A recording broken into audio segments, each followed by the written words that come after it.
A church full of grace. The News Church.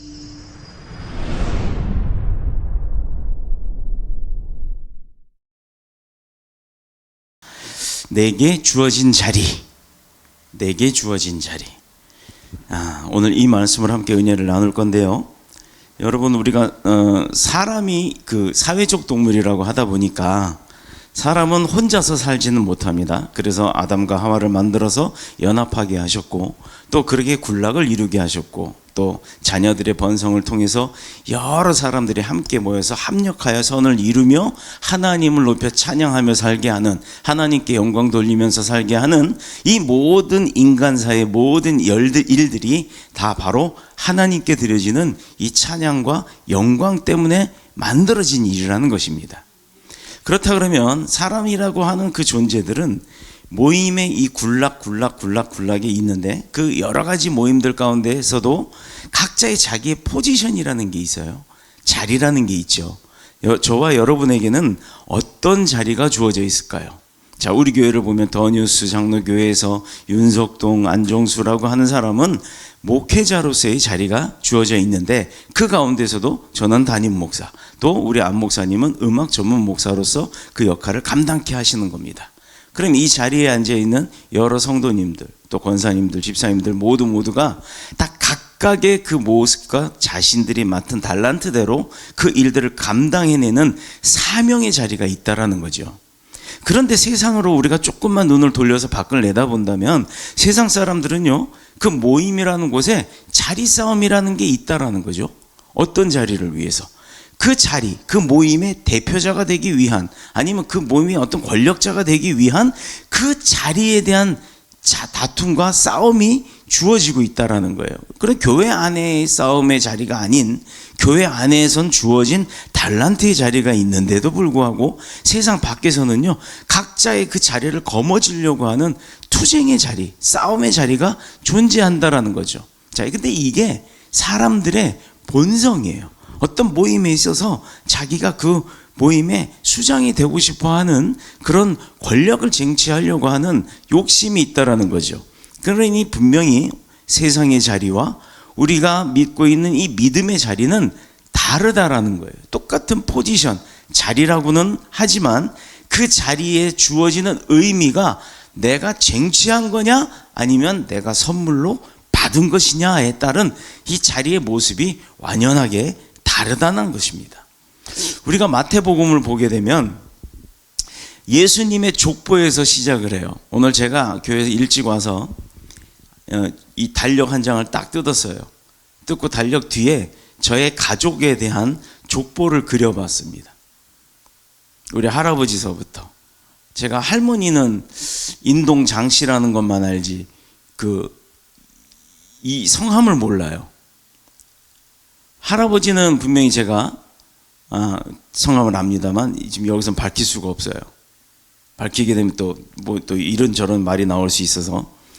자, 과연 우리가 각각 자기가 속해 있는 내 가족사의 그 자리가 있듯이 예수님이 마태복음에서는 예수님의 그 족보로부터 시작이 되었는데, 마가복음은 세례 요한이라고 하는 그 인물을 소개함으로부터 시작이 됩니다.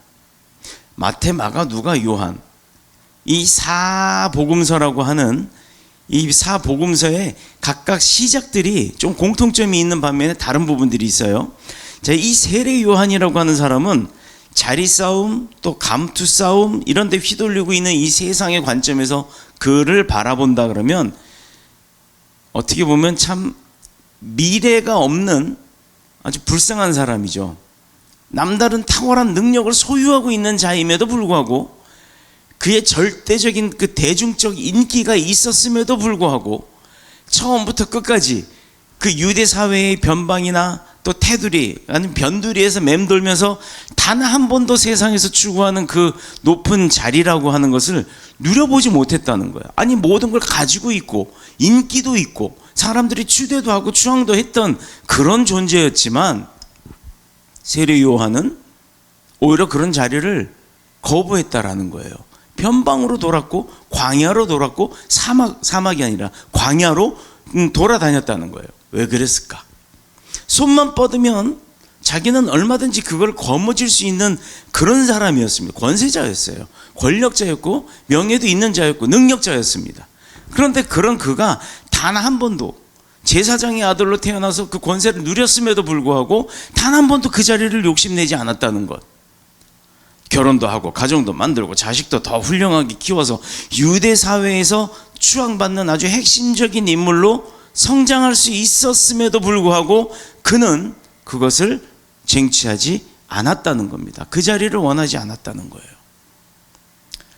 자, 본문에 기록된 세례 요한은 세상이 추구하는 성공이나 행복을 단 한 번도 머릿속에 품지 않았다는 겁니다. 가슴속에 행하지 않았다는 거예요. 이거 우리 뒤집어 얘기해야 돼요. 머릿속에서 생각을 갖고 몸으로 행함이어야 되는데 세례 요한은 그러지 않았다는 거예요. 왜 그랬을까? 어떤 환경에서 세례 요한이 어떤 조건으로 살았는지 여러분 너무나 잘 아실 겁니다. 오늘 본문에도 나왔잖아요. 뭘 먹고 살았다고요?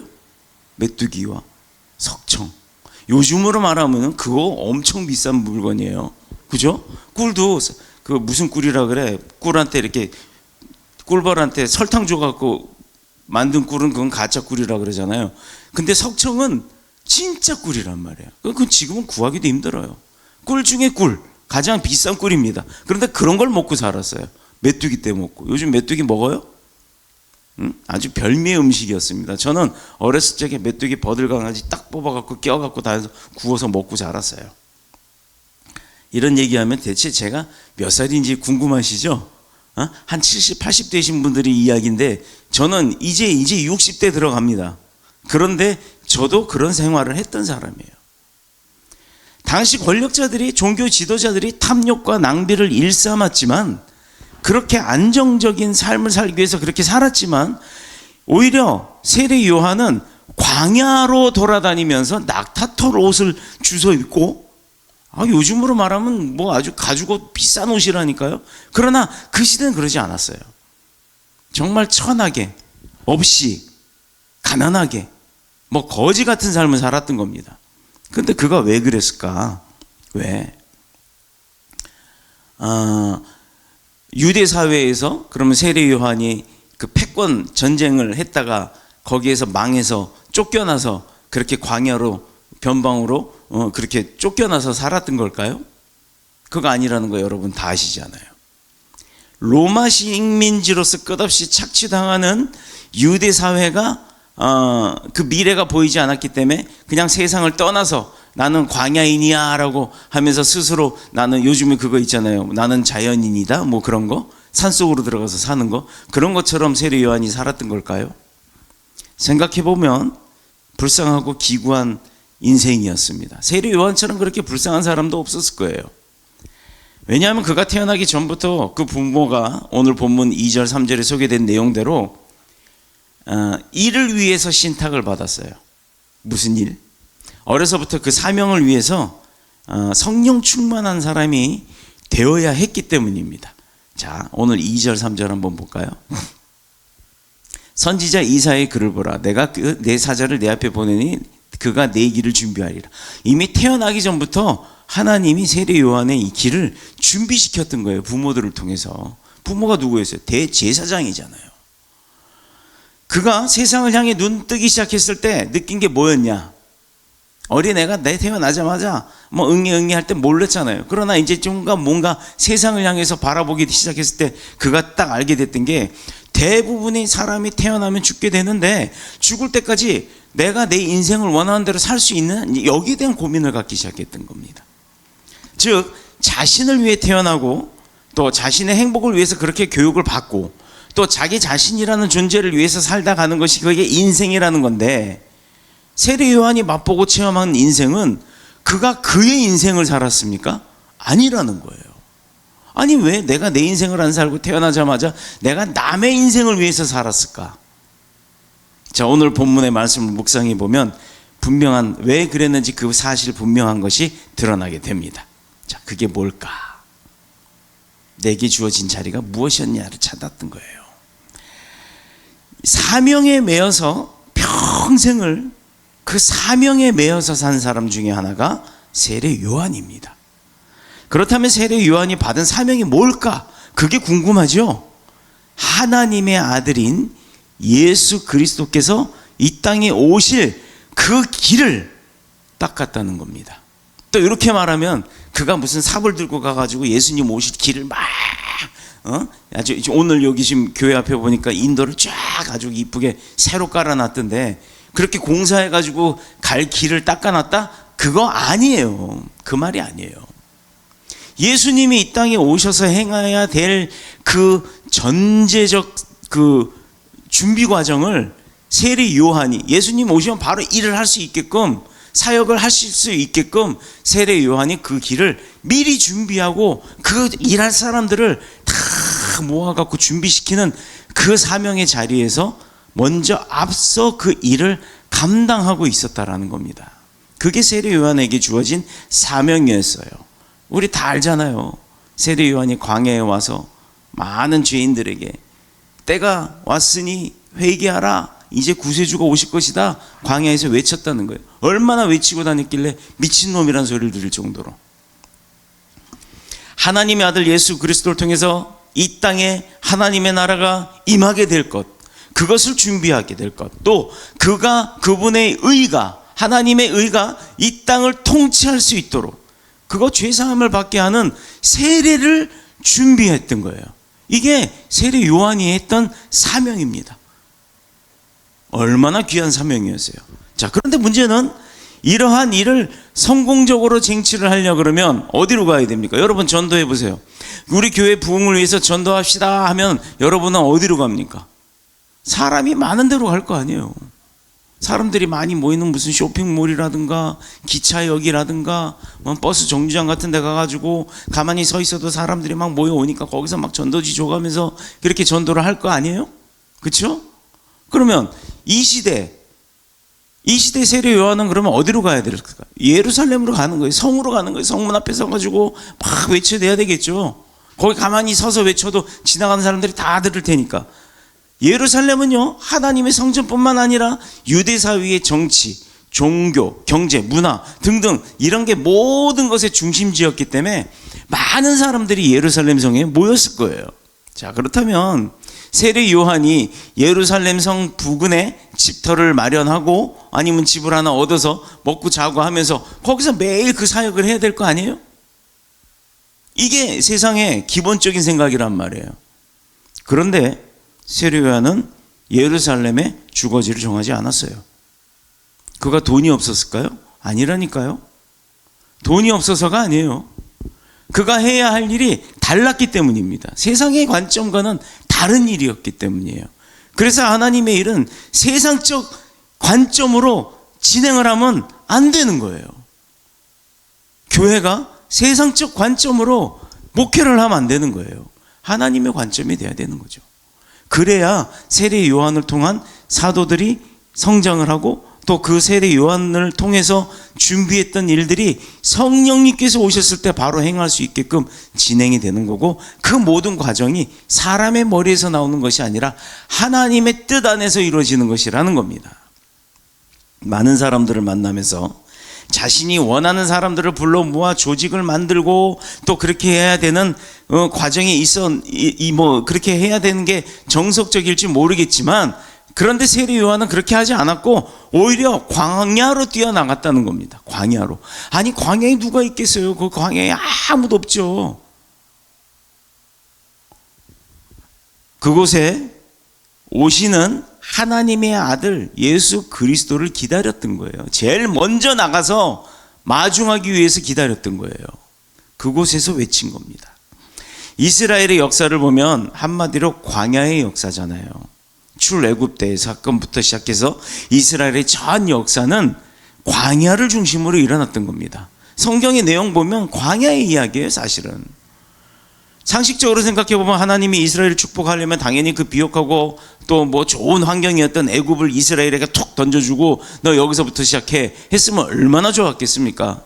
우리도 예를 들어서 더니스 장로교회가 어느 교회가 이전을 하면서 비어진 아주 성전 잘 되어진 곳을 턱하니 우리한테 주시면서 너 여기서부터 시작해 했으면 얼마나 좋겠어요. 여기 바로 여러분 이 자리가 어떤 자리였는지 아세요? 이 자리가 도박꾼들이 와가지고 무슨 뭐 바다 이야기인지 뭔지 해서 그 기계 설치해놓고 도박하던 장소예요.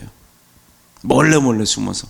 근데 그거 몰아내고 이 자리에 기도하게 하시고 기도 끝에 이곳에다가 이 아름다운 성전을 세워주신 게 하나님의 뜻입니다.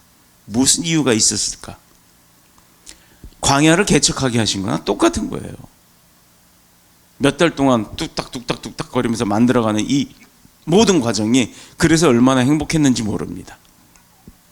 여러분, 속담에도 소가 비빌 언덕이 있어야 비빈다고 했고, 말은 제주도로 보내고 사람은 어디로 보내라? 서울로. 그래 성장하고 발전을 한다 이 얘기예요. 그죠? 그럼에도 불구하고 하나님은 천박한 팔레스타인 땅에 선민의 공동체를 만들어야 함에도 불구하고 그렇게 그 팔레스타인 땅 안에다가, 가나안 땅이 팔레스타인 땅이잖아요. 지금 우리 그 여리고성 있는 그 팔레스타인 땅에다가 하나님의 공동체를, 선민의 공동체를 만들려고 하신 이유가 무엇일까? 응? 이것은 애굽인이라면 세상에서 잘 먹고 잘 살고 내 뜻대로 되면 그게 성공이고 행복이라고 생각을 한단 말이에요. 그런데 하나님 생각은 그게 아니었다는 얘기입니다. 성경을 보면 이스라엘은 풍요로운 땅인 애굽에서 하나님을 만난 것이 아니라 뭘 했다? 불모지 광야에서 여호와 하나님을 만났어요. 모세가 평야에서 군중들, 이스라엘 백성들 데리고 나가면서 거기서 하나님 만나서 말씀 계명 받았어요? 시내산까지 올라갔어요. 그 한 달 동안에 그 시간을 못 기다려갖고 이스라엘 백성들은 반역을 했잖아요. 배반을 했잖아요. 광야에서 12지파를 중심으로 하는 신정국가라고 하는 믿음의 공동체를 형성케 하셨어요. 또 바위를 쪼개서 샘의 근원이 되게 하시고 하늘의 문을 활짝 열어서 만나를 40년 동안이나 이스라엘 백성들을 먹도록 내려주셨던 게 바로 광야입니다. 그러므로 언약의 백성인 이스라엘로부터 광야라고 하는 그 특별한 그 환경이라고 표현할까요? 지역이라고 표현을 할까요? 이걸 떼어놓고는 이스라엘을 어떻게 설명하기가 어려운 거예요. 그러니 이스라엘, 우리가 성지순례를 가면 아라바 광야가 됐든 와디롬이 됐든 광야를 체험하는 게 되게 중요한 겁니다. 가보면 아주 놀라고도 놀라죠. 어떻게 이런 데를 40년씩이나. 그러나 실제 40년을 이전에 왔다는 겁니다. 자, 그렇다 그러면 당연히 이스라엘의 영적 중심은 수도 예루살렘이 아니라 어디가 돼요? 광야가 되겠죠. 사도 바울도 이 사실을 알았던 건지 그가 회심을 한 이후에 제일 먼저 예루살렘에 가지 않았고 아라비아 광야로 가는 아라비아인가요? 그 광야로 가서 그곳에서 새롭게 변화를 받기 시작했다라는 겁니다. 우리도요, 능력받은 목사님들 어떻게 해요? 산에 올라가서 나무 뿌리 기둥째 붙들고 기도하면서 은혜 받아요. 능력 받습니다. 아니 왜 교회에서 편안하게 앉아가지고 에어컨 틀어놓고 기도하다가 능력 받으면 얼마나 좋겠어요. 그런데 왜 산꼭대기로 그냥 그렇게 올라가가지고 밤새 가면서 이슬 맞아가면서 그 기도하다가 그렇게 능력들 받는지 왜 그럴까요? 우리 인생에도 이런 광야가 필요한 거예요. 그래서 여러분, 오늘 제가 이 이야기가 굉장히 중요한 부분이기 때문에 이렇게 길게 설명을 했습니다. 광야가 없는 인생은 그 인생이 얼마나 보잘것없는 것일까. 아니 왜 그렇게 어렵게 살아? 평탄하게 살면 좋지. 그 금수저 삶도 평탄할 것 같아요. 금수저들 보면 그 말미가 별로 안 좋아. 내가 솔직히 여기서 금수저라고 하는 사람들 누군지 모르겠지만 그 사람들 전과 없습니까? 그 사람들 감옥 안 갔다 왔어요? 다 한 번씩은 갔다 와. 왜? 금수저라서. 뭐가 좋다고. 인생의 광야를 경험해 보지 못한 사람은요, 남의 아픔이나 고난 이해할 수가 없습니다. 그래서 목회자들 가만 보면요, 인생에 왜 그렇게 지질이 궁상이야? 왜 그렇게 어렵고 험난한 인생을 살아왔을까? 그걸 다 겪은 사람이니까 그런 사람들의 마음을 이해를 할 줄 알더라 이 말이에요. 어떤 사람은 원하지 않는 배신과 실패를 경험하면서 인생의 광야를 거치기도 합니다. 자기가 원하는 게 아니에요. 내가 원하지 않아요. 내 환경은 그런 거 원하지 않아도, 이러지 않아도, 겪지 않아도 되는 그런 환경인데도 겪게 되는 경우들이 있어요. 왜? 주변 사람들로 인해서 모함을 받든가 배신을 당하든가 아니면 사기를 당하든가 등등. 문제는 우리 인생의 광야는 결코 고난 가운데만 있지 않다라는 것, 또 외로움만이 있는 것이 아니라는 것입니다. 이게 무슨 말일까? 인류 역사의 그 위대한 승리를 이룬 인물들을 좀 이렇게 살펴보면 한결같이 그들의 삶은 평탄치가 않았다라는 겁니다. 굉장히 인생의 광야가 굴곡이 심했어요. 그곳에서 살아계신 하나님을 만났다는 게 중요한 거예요. 그렇게 광야 가운데 빠져서 힘들 때 하나님을 찾았고 하나님을 만나는 거예요. 자, 이게 왜 우리에게 본능이 되는지를 제가 설명을 할게요. 나 하나님 몰라. 난 교회 다녀본 적도 없고 절에도 다녀본 적도 없고 어떤 종교를 믿어본 적도 없는 사람이야. 그런데 내가 살다 보니까 인생이 힘들어. 고난 가운데 있고 내가 도저히 지금 내가 어떤 상황에 빠졌는데 그걸 헤어나올 수 있는 방법이 없다 할 때 이 사람들 뭐 하는 줄 아세요? 하늘을 쳐다봐. 진정 누군가 뭔가 권한을 갖고 있는 그런 신이라는 존재가 있다면 나 좀 도와주세요. 이런 소리 안 해본 사람 있으면 손 들어. 그런 사람 생각 다 해본단 말이에요. 왜 그랬을까? 분명히 나는 아무것도 안 믿는다라고 하는 사람임에도 불구하고 자기가 어떤 한계점에 도달했을 때 그 한계점을 벗어나기 위한 그 힘을 어디다 구하느냐? 어떤 존재를 찾는단 말이에요. 왜 찾냐고. 안 믿는다면서. 본능적으로 내가 그런 존재가 있다라는 걸 알기 때문인 거예요. 안 믿는 게 아니라 내가 스스로 부정을 하는 거지. 그러면 그 존재가 과연 어떤 존재여야 되느냐? 세상에 많은 사탄들의 존재들이 있어요. 또 미신들도 있습니다. 그런데 유일하신 능력자 한 분이신 그 하나님을 믿어야 되는 거예요. 그게 본능이 찾는 거라니까. 힘들게 그렇게 올 필요 없어요. 교회가 그걸 가르쳐 주잖아요. 눈물의 양식을 삼으며 또 거듭나고 그렇게 어려운 가운데서 새로운 삶을, 가치관을, 비전을 찾게 되고 하나님의 능력을, 하나님을 만남으로 인해서 그 능력 가운데 지혜가 생겨갖고 이제 그 벗어나게 되는 은혜를 누리게 되는 겁니다. 1715년 프랑스의 태양왕이라고 하는 그 루이 14세가 있었죠. 그가 죽자 15살짜리가 이제 아니야, 5살이었구나. 5살짜리 그 아들이, 증손자죠. 루이 15세가 왕위에 오르게 됩니다. 와, 5살짜리가 왕이 돼요. 뭐를 알겠어. 그 주변인들이 섭정하는 거지. 백성들은요, 그가 강력한 리더십을 가지고 프랑스를 다시 위대한 국가로 만들어주기를 원했어요. 근데 여러분 생각해봐요. 5살짜리가 뭐를 하겠냐고. 최고의 지성과 학식을 가진 인물들을 다 모아다가 그 왕을 이제 막 가리키기 시작하는 거예요. 최고의 왕을 만드는 거죠. 11년의 섭정 기간이 결국은 끝납니다. 그가 이제 모든 왕권을 누리게 됐어요. 5살짜리가 11년이 지났으면 몇 살? 16살. 모든 왕권을 16살짜리가 누리게 되자마자 상황이 싹 바뀌게 됩니다. 더 이상 공부하려고 하지 않아요. 우리 16살이면 지금 몇 학년이죠? 중학생? 중3이야. 중3이면 말 더럽게 안 들을 때야. 그쵸? 그런데 나라를 다스릴 권한이 생겼어. 여러분, 답 나오지 않아요? 이게 금수저예요. 모든 업무는 어떻게 돼요? 이제 공부 안 해. 가르치려고 해도 안 배워. 사람들의 눈치 보거나 비위 맞출 필요도 없어요. 왕권이 나한테 있는데 모든 국가의 업무는 드 플레레라고 했던 그 총리한테다가 맡깁니다. 총리, 당신이 모든 행정 다 맡아. 그러면 나는 뭐해? 그때부터 띵까띵까 노는 거예요. 일할 사람도 있지. 권한은 나한테 있지. 내가 해라 마라 다 할 수 있지. 내가 배울 것도 없고 더 안 해도 되지. 16살짜리가 총리한테 일 시켜가면서 지는 뭐 한다? 나이가 들면 들수록 마시고 즐기고 노는 데 빠져서, 쾌락에 빠져서 그 삶을 아주 왕궁 자체를 매움꿀로 만들어 버렸다는 겁니다.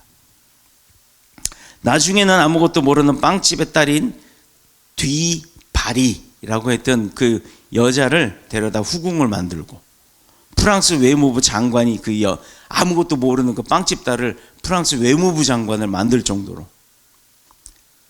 1774년 루이 15세의 그 방탕한 인생은 결국은 그의 죽음으로 끝이 납니다. 프랑스 국가는 그를 어떻게 됐겠어요? 엉망이 된 거죠, 나라가. 18년 후에 1792년 혁명으로 프랑스의 왕권은 무너집니다. 이제 공화국이 수립이 되죠. 루이 15세와 그의 손자 16세의 삶이 한 가지 그 가장 중요한 것이 빠져 있었는데 뭐였냐? 바로 그들의 인생은요, 금수저의 인생이었기 때문에, 광야의 삶이 없었기 때문에, 고통이 없었기 때문에 국민의 어려움을 알 수가 없었던 거예요. 이것이 그들의 인생에 광야가 없었을 때 벌어지는 일들입니다. 제가 서두에 얘기했잖아요. 금수저 감옥 안 간 사람 있냐고요. 세례 요한의 시대가 바로 그랬다는 거예요. 세례 요한이 금수저였지만 세례 요한은 광야의 삶을 스스로 찾았어요. 실제로 당시 종교 지도자들은 예루살렘을 중심으로 활동했는데 하나님의 나라와 그의 의를 위해서 일을 한다고 했지만 그의 의를 위해서 일한 것은 없었다라는 거예요. 그래서 외식하는 자들아라고 질책을 받았지 않습니까? 오직 개인의 성공과 자신에 속한 종교 집단의 이익을 추구하는 그 삶을 살았던 거예요. 요즘 우리 교회도, 우리 나라에 있는 많은 교회들도, 또 전 세계에 있는 교회들도 잘 한번 우리 교회들이 광야의 그 모습을 되찾아가고 있지 않는지, 아니면 예루살렘에서 있었던 많은 그런 사람들의 모습처럼 변해가지는 않는지 수시로 돌아보고 체크해야 될 줄로 믿습니다. 그러나 세례 요한은 예루살렘을 떠나서 광야에 살면서 그곳에서 하나님의 나라가 임함을 선포하면서 살았다는 거예요. 요즘 교회가 이렇게 살아야 돼요. 요즘 교회가 이렇게 변해야 되는 겁니다. 다시 원래의 모습으로 되돌아와야 하는 거예요. 건물 중요하고 사람 수 많은 게 중요하지 않아요.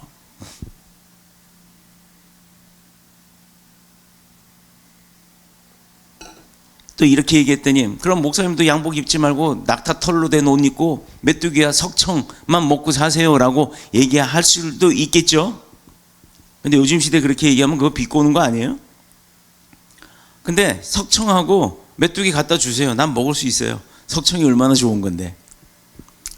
자, 각설하고 다시 한번 본론으로 돌아가겠습니다. 하나님의 나라를 사모한다는 것, 이거 심령이 굶주리고요, 목이 마르고 또 고통 가운데 빠져있는 수많은 사람들을 위해서 회개하는 세례를 전하는 그 세례 요한의 그 모습의 목회자들이 나와야 되는 거예요. 우리가 죄 안 짓고 살 수가 없거든요. 우리는 항상 죄를 짓고 살아요. 그런데 그게 죄인지 아닌지 모르고 사는 게 많고, 또 죄라 할지라도 드러나지 않아서 형벌을 받지 않는 것 뿐입니다. 그러니 내가 당당하다라고 얘기할 수가 없는 거예요. 떳떳하다라고 말할 수가 없어요. 우리는 항상 내가 알든 모르든, 또 알고 했든 모르고 했든 실수로 했든 죄를 짓고 사는 존재이기 때문에 하나님 앞에 늘 그 죄를 회개하면서 고백하고 다시금 반복적으로 그 죄를 똑같이 죄 저지르지 않으려고 기도하면서 노력하면서 살아야 되는데, 그게 안 되니까 성령의 능력을 구하는 겁니다. 국가나 종교나 공동체의 미래가 암담함에도 불구하고, 또 많은 사람들이 심령의 목마름을 느끼면서 위선과 거짓으로 차려입은 종교 지도자들의 그 달콤한 감언이설의 메시지보다는 지은 죄를 회개하고 책망하고 또 선포하는 그 선지자의 음성을 내가 달게 듣기 원하는 사람들이 어디에 있었냐? 광야로 몰려왔다라는 거예요. 그 광야 가운데 더 많았다는 겁니다. 그래서 오늘날 교회는 많은데 사실상 주님의 임재를 체험하는 교회가 없어요. 단 한 사람, 두 사람이 와서 예배하고 기도하고 찬양하는 가운데도요, 주님이 임재가 있다면 은혜가 넘칩니다. 우리 교회가 그랬어요. 목사님하고 저하고 둘이서 기도하면서 여기서 찬양하고 그럴 때 하나님의 성령님의 임재가 있을 때 우리 그 찬양이, 우리는 한두 곡 부른 것 같았는데요, 두세 시간씩 막 지나는 그런 은혜가 있었습니다. 이 자리가 바로 그런 자리예요. 나는 그걸 원하는 겁니다. 막 갖춰져서 뭐 콘티 짜서 이런 거 필요 없고요. 그냥 앉아서 찬양 부르기 시작하다가 하나님의 음성이 들리기 시작하고 하나님의 만져주심이 느껴지는 그런 예배를 원하는 거예요. 십자가는 있는데 사랑에 메말랐고 감동적인 메시지는 많은데 사람들이 변화되지 않는 것, 이런 공허한 메아리가 이 세상에 너무 많다는 겁니다. 이렇게 된 이유가 뭘까? 교회나 종교 지도자들이, 교인들이 오늘 본문의 말씀처럼 광야의 삶을 살지 않았다는 거예요. 세례 요한처럼 사명자의 삶을 사는 것이 아니라 광야가 없는 인생이야말로 그것이 인생의 성공이고 행복이라고 생각하고 있기 때문인 것입니다. 평탄한 것 좋지요. 편리한 것 좋습니다. 그러나 여러분, 우리가 단적으로 보자고요. 차만 타고 다니는 사람들 있잖아요. 여기서 시장 갔는데도 차 타고 다니고 하는 사람들, 결국은 돈 들여서 헬스장 다니면서 운동해요. 왜? 건강 위해서. 그런데 차도 없어. 자전거조차도 없어. 나는 여기서 조기 가는 거, 아니 심지어 버스 정장 몇 정거장도 걸어 다녀야 돼. 그런 사람 돈 들여서 헬스장 가서 운동합니까? 안 해도 건강해요. 오늘 우리 현실을 돌아보시기를 축복합니다.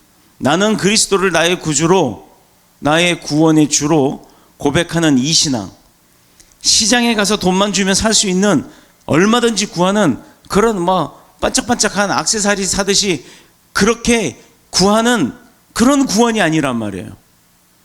인생의 장식품이나 자신을 드러내고 과시하는 그런 사회적 수단으로 나의 구원을 생각하고는 있지 않는지.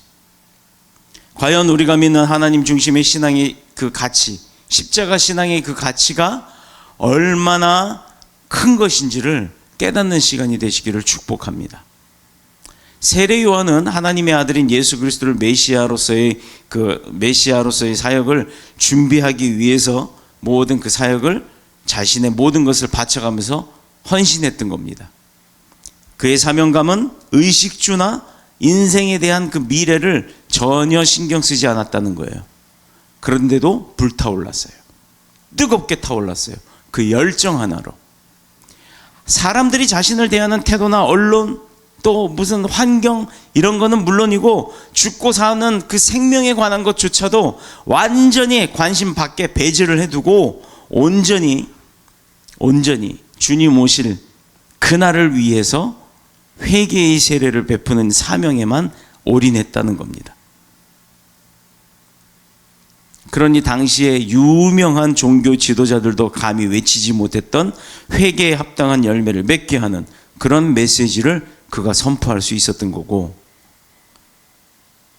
그렇다면 오늘 우리는 하나님의 나라와 하나님의 의를 위해서 무엇을 어떻게 준비해야 할까? 우리는 어떤 자리에 머물면서 그것을 준비해야 할까? 이게 우리에게 주어진 이제 과제가 되겠죠. 이것을 찾아야 합니다.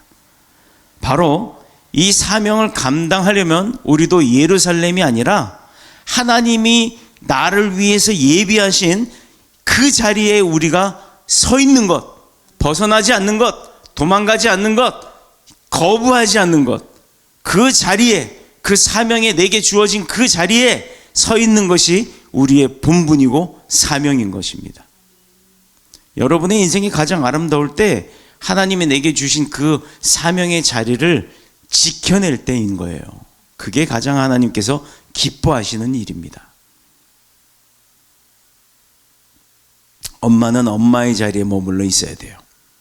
엄마가 아빠 역할 못하는 거예요. 아빠가 엄마 일 할 수 있는 거 아닙니다.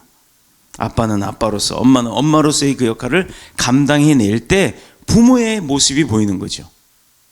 세상에 둘도 없는 존재로서 존경을 받게 되는 거고, 가장 아름다운 엄마의 모습으로 살 때 그 여자의 모습이 여자가 되는, 그 아름다운 여자가 되는 것처럼 우리가 오늘 참된 그리스도의 제자라고 하면 내가 받은 이 사명의 자리를 잘 지켜야 합니다. 자, 이제 마지막 정리하겠습니다. 하나님이 내게 주신 사명이 있고 이 사명의 자리를 떠나지 않을 때 우리는 세상이 주는 성공이나 행복과는 비교할 수 없는 행복과 영광의 자리를 누리게 될 줄로 믿습니다. 그러므로 하나님이 내게 주신 그 사명의 자리에서 나의 왕이 되신 하나님의 뜻에 순종하시는 저와 여러분이 모두 되셔서 기쁨 가운데 하나님을 찬양하고 높이는 능력의 승리자가 되시기를 그리스도 예수님의 이름으로 축원드립니다. 아멘. 우리 기도드리겠습니다.